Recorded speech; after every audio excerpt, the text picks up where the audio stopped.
আপনার নাম কি? নবকৃষ্ণ বিশ্বাস। আচ্ছা, আপনার সমস্যা কী ছিল? আমার সমস্যা ছিল ফিস্টুলা সমস্যা। ফিস্টুলা? হ্যাঁ। আচ্ছা, তারপরে?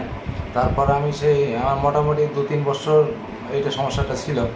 তারপরে যখন অনেকটা বেড়ে যায় তখন আমি একটা ডাক্তারবাবুকে দেখাই। উনি আমাকে চাষি ডাক্তার, উনি আমাকে অভয় দিলেন যে একবার সার্জারি করলে আর কোনো দিন হবে না।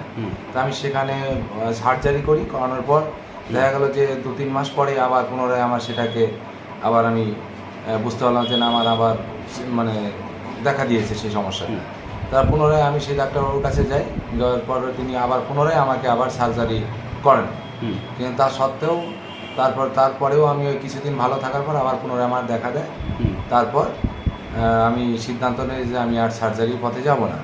তখন হঠাৎ করে আমার এক কলিগ উনি বললেন যে ডক্টর সমীর সরকার, উনি হোমিওপ্যাথি, উনি এই বিষয়ে বিশেষজ্ঞ, তাই ওনার সঙ্গে আপনি একটু কনসালটেশন করেন।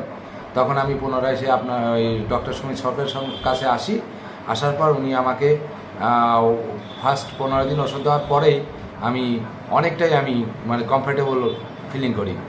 পুনরায় আমি এইভাবে খেতে 3 থেকে 3.5 মাসের মধ্যে আমি 95% কিওর হয়ে যাই। আপনি আনন্দিত? আমি অবশ্যই খুশি এবং আমি অত্যন্ত আনন্দিত। আচ্ছা, ঠিক আছে, ধন্যবাদ আপনাকে। Thank you.